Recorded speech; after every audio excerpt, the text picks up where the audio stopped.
Hello and welcome. I'm Thomas and this is a channel called Wonder of Existence. Again, we are back here with Mike and Geert.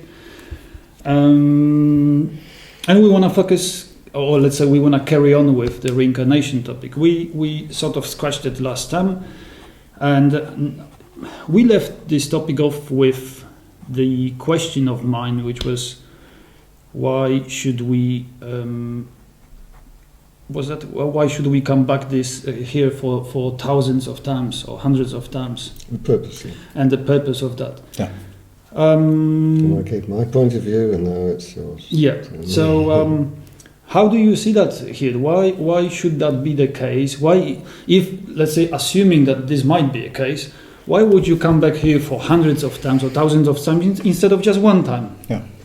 Well, the last time we did, what was it? What is life? The second part we had. What is the reason we are here? So this is touching each a other, little bit yeah. each other. But first if you look in history, you see with the Greeks you have Plato and you have Aristotle. Mm-hmm. Plato, in his philosophy, you can see he believes in life before earthly life. So there is a soul life. Aristotle stops talking about that. So there is the introduction in philosophy. That means that there is only life after our earthly life. And now we are in a time the people try to think there is nothing. It's only earthly life. So for me, it's as if mankind was in paradise, as in the Bible they call, and they were. Paradise for me is a completely spiritual life, not a physical life. Is there?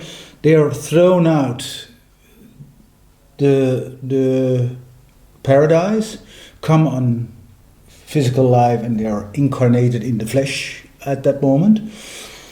But they know they have contact with the gods, and all those old stories before the Greeks, but even with the Greeks, they talk about people who have contact with the gods. And then with Aristotle, there disappears the time before birth as the possibility. And then it takes time. So for me, it looks like that humanity had to lose the contact with the gods, and with the possibility of being totally lonesome, totally only as an individual on earth. But it's going on.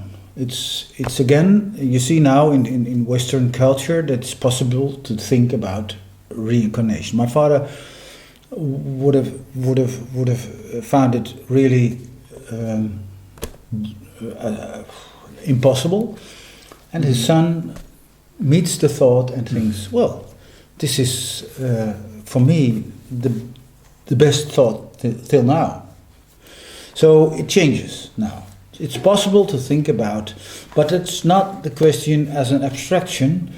The reincarnation thought is there are several possibilities. There's a possibility of punishment, Mike called. There's a possibility of learning. There's a possibility of fun, but not fun from earthly perspective, because earthly life is well, you can see is really miserable, but you can see I think everybody can understand the perspective of there is something to learn and it can be fun to learn.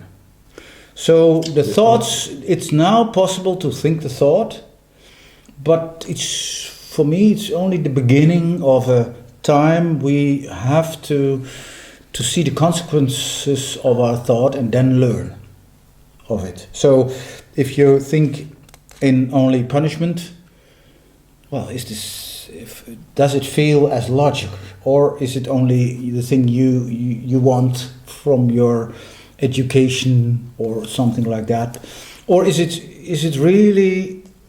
Can you dare to think the thought of own choice. Is it possible to see and then look at your life and what is the experience I'm looking for? What is the thing and all the things that happen here, if I'm a young parent, I think I was 27 years old with 4 children, you're really responsible. And you're distracted of this thought. You don't dare to thought. You only want to do it so perfectly, the parentship. Or for me, the teacher, to being a teacher. You're so stupid, you think to do it perfect, that you have to work for, I think, for me, in fact, 30 years, and then but why do I want to do it perfect? Because it blinds me for what I have to do. So that's what you have to learn on earth, is see what is your how you call it, what is the thing you really want to see as egoistic thing, and it blinds you of the reality you could see as what you really had to learn.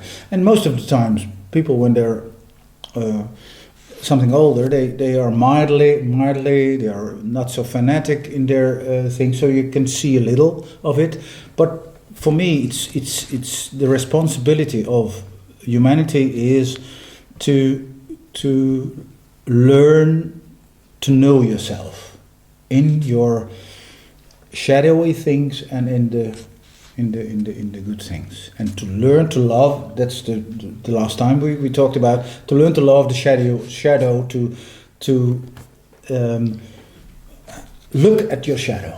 Which is why we need to forget, because if we didn't forget, it would be too easy. There wouldn't be anything to learn. You have to let go.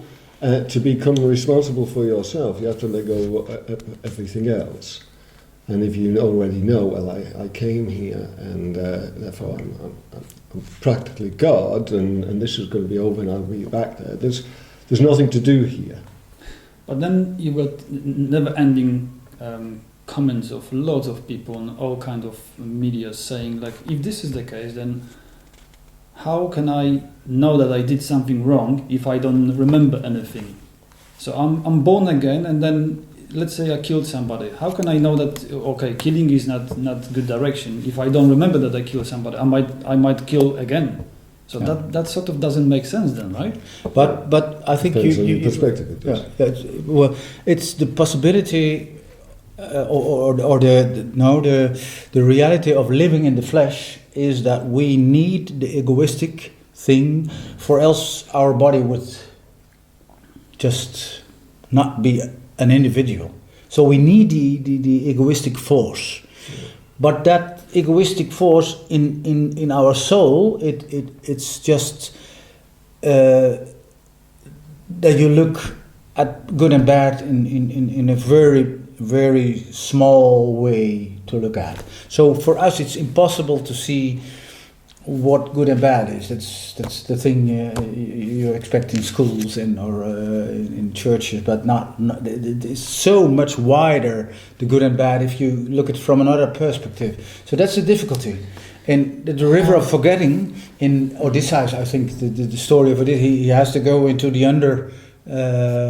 the realm of the death, but it's only possible if you pass the river of forgetting. And for me, when I read it the first time, I had to tell the children the story of Odysseus, and then, wow, what is this? The river of forgetting. Oh, this is so great idea. But I didn't know why. For me, it was so great, the idea to mix it into a story. The river of forgetting, because I didn't know that in the life of the death, in the Greece thing, that was the life of really seeing what it's like, what life is about. And when he comes back, Odysseus, he forgets all he has seen there.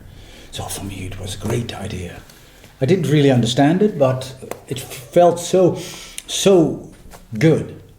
So that's river of forgetting. And then I understood why we have to forget the thing, because for else it's too easy.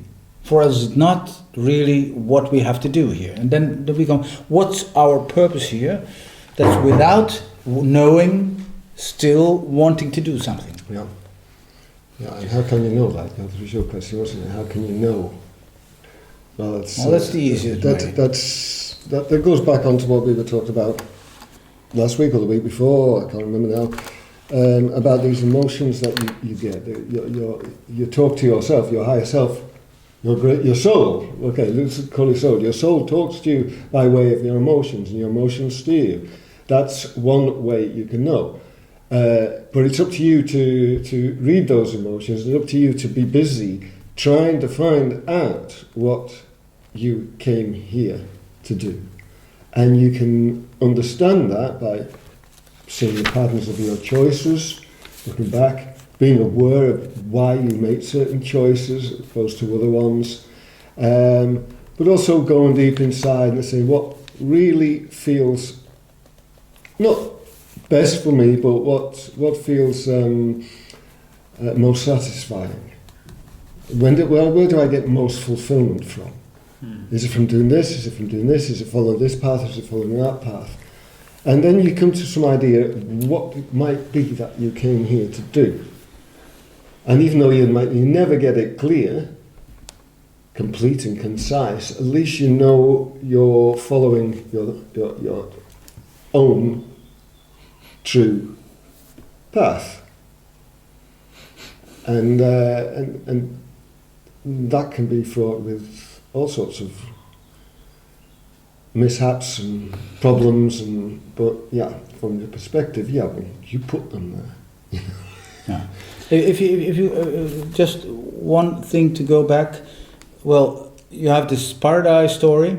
It's not only in the Bible, but you have several ways of well, I think the Indians, the old Indians, they call it living with the gods. Mm-hmm. So it's a different way of calling it, but I think the paradise is you can see the story of paradise as living without, not in the flesh, just as a spirit. Mm. And if you look at the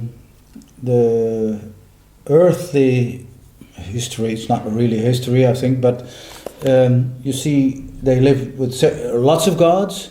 Then you have the one god, starting in I think 800,000 before Christ with Abraham, and then in 600 after Christ you have the Islam as a one god, and now it's completely changing into I think 19th century into the prison of only your own body and your own life as a life only locked up in one time.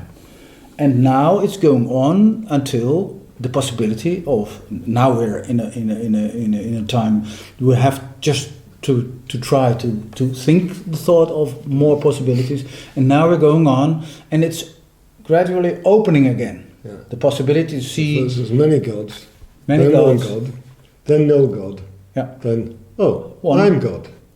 Yes, yeah. That's maybe the I'm God. But that's exactly the direction I want to go right now. You're not asking me yourself how I see the reincarnation, so let me tell you how I see important, myself. Yeah. Because it might be quite odd to loads of people, I don't know, maybe including you, I don't know. But the more I perform this research about or investigate these subjects. You can't miss the word, it's a special word, that's what you're doing. I'm going to the direction of thinking like perhaps we are gods. And why do I see it this way? I see that the reincarnation is also part of this program called virtual reality. And I'm not referring to computers in this case. I'm talking about the virtual reality in terms of me, myself, or us, ourselves, as beings existing in a non-physical reality, but trying to play a game, let's call it a PlayStation game, where you just jump into your avatar and you perform all kinds of tasks, not directly like steering with the joystick, but just putting yourself or part of yourself into this avatar and just watching it from your higher self and watching this physical reality, limited physical reality, where you cannot do your magic, just, click and something appears, or click and something happens. No, you just limited within physical reality and physical possibilities, and enjoy it. And of course you might have a lot of pain and you might suffer as well as a lot. But if I look at this from my perspective, if I look at my computer game, when I've got a game and I'm in charge of something, let's say the city, and I've got the all kind of members of the city, do I pay that much attention to the fact that perhaps one of the peasants is getting hurt or is getting killed right now?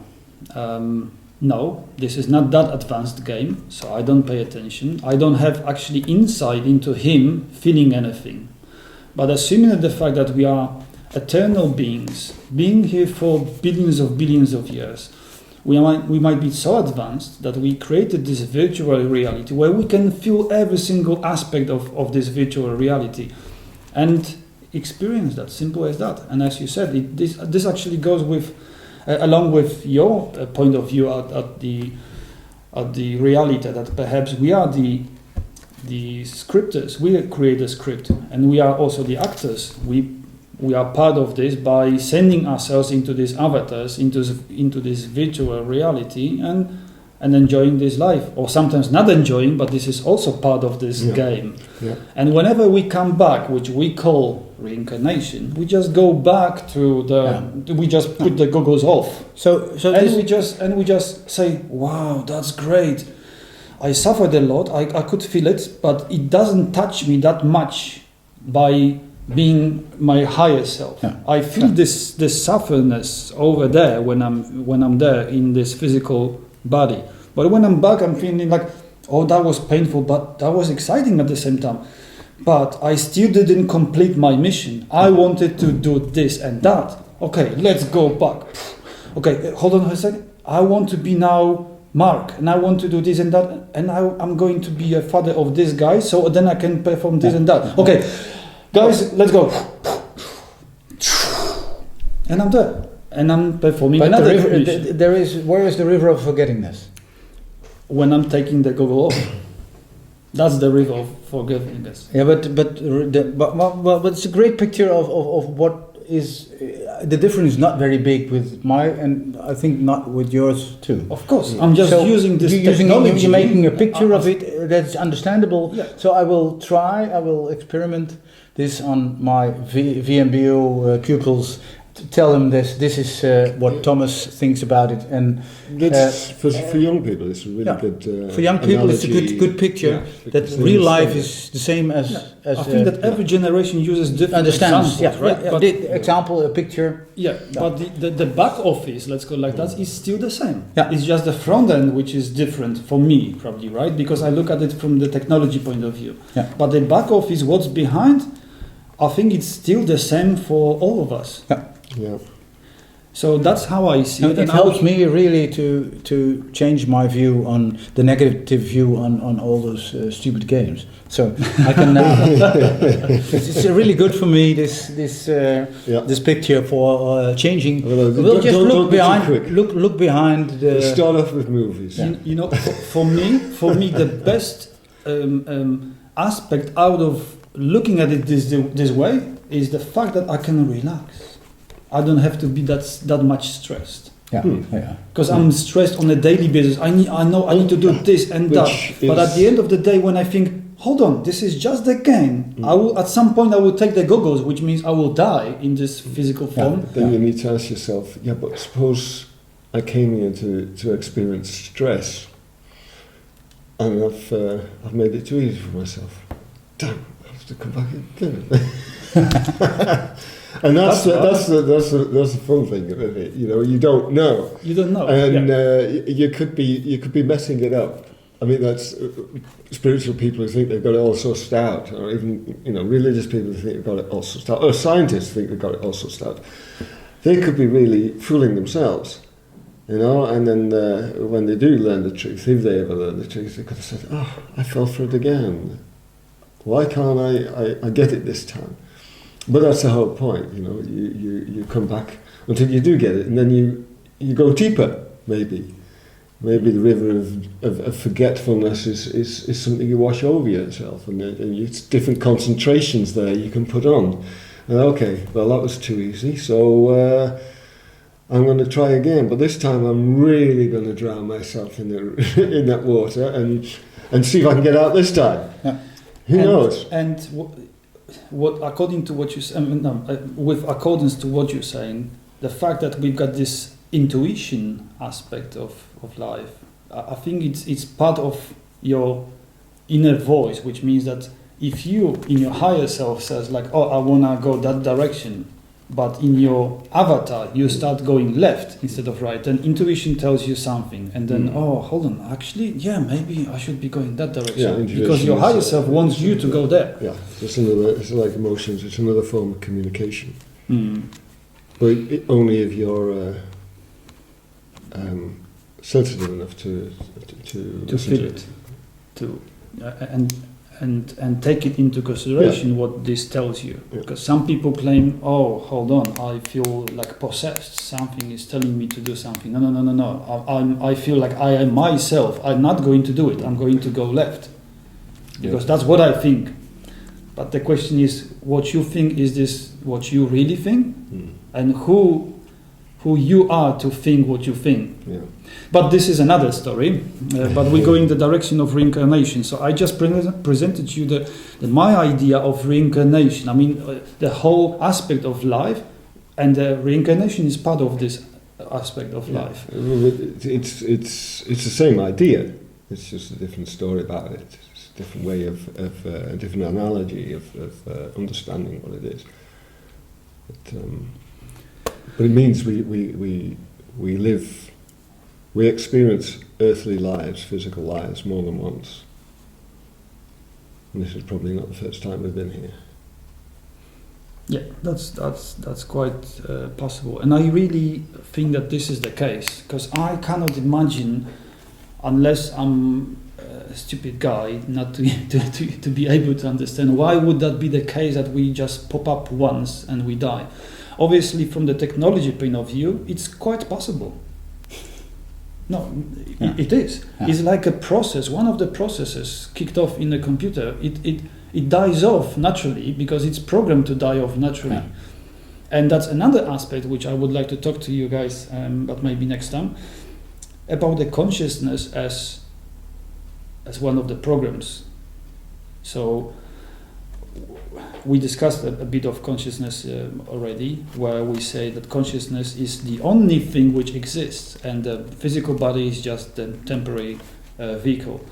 But what if consciousness, even consciousness, is not real? But that's another topic. Do we need to discuss the different ways Eastern point of view of reincarnation and Western? Yeah, definitely. So, bring it up. Yeah, well, Buddha started with, when his insight came, if you read just the story about Buddha, that life is suffering. And, he has his exercises, and there was some sort of eternal, if you're not working on yourself, there was some sort of eternal reincarnation.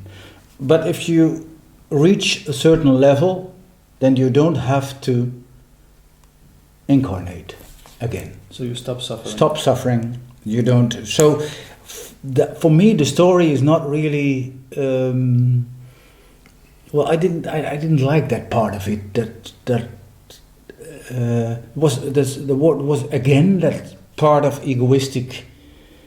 If I work on myself, I can reach the eternal state, and other people, if they want, they just can suffer and suffer and suffer, and they don't understand that you have to work on themselves. So it's a very, if you look at the sevenfold or eightfold or sixfold path, it has two paths. Really, really great to work on yourself. but I don't like that part of the eternal. If you just I worked on myself and then stop incarnating. And the Western view on incarnation is going further.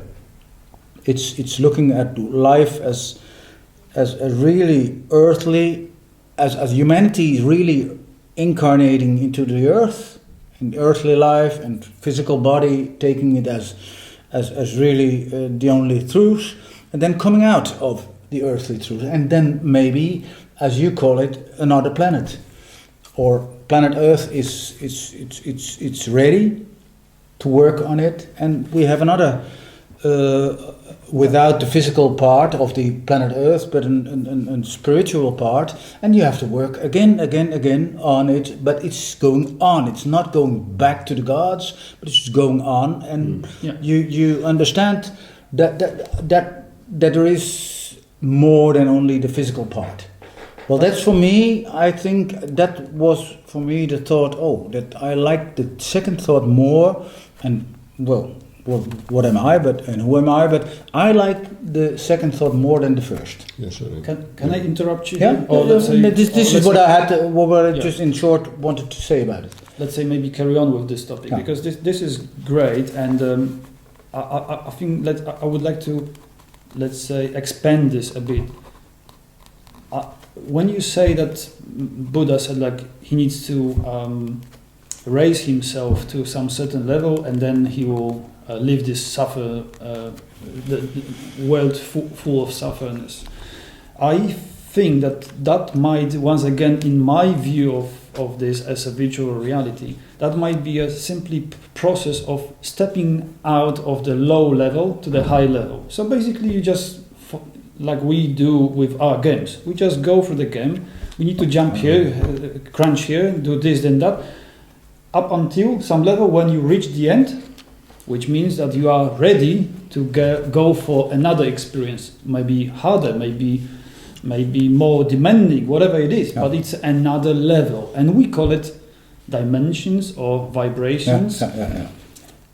So perhaps Buddha just reached the level where he basically found out himself being in this very low level of game, and he finished this level by reaching the self-consciousness to be on such a level that he knows, oh, hold on, I'm in this mud, in this very low, muddy, smelly dimension. I don't want to be here, and I am fully aware of the fact that I'm here.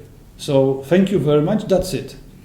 And he raises himself, of course I'm using these shortcuts, but he raises himself further, but he looks around at the others being so busy with their physicality, with their daily tasks, thinking like, okay, they're not ready yet. They still need to finish this level off. They somewhere in process of doing so. But let them go. Let them do it. But it starts. I don't know which one it was, but empathy starts with Buddha, because he really has empathy with all those suffering people. So he gives them a way to work on it, but he also has empathy with all those suffering. He has empathy because he most likely reached the level when he realized that those people are still on the low level, and he wants to help them, but perhaps not directly, but just showing, like Jesus or other a path. People showing the path, go that direction, so you will leave this low level, because otherwise you'll be part of the reincarnation. You'll be still cycling here like a hammer in this circle, and doing that forever, and you'll be keep on suffering, and you'll be keep on complaining about it, but still being on the same level. So some beings are able to jump out of this circle, but that's another story. What happens if you jump out? Because the question for me then is where is the empathy? But I think that's my education. The strictly Protestant education were always, for me it was so egoistic. Maybe that's every time it comes back, I see the egoistic part of danger of it. So it's not for me so easy to accept it. That's maybe my education that's to accept coming which into part? the egoistic part, that you're on a higher level and look at those people who are not suffering. I always liked the part in my education of empathy with people who don't know what to do in life. Yeah, but empathy is an understanding. That's it. It's not anything from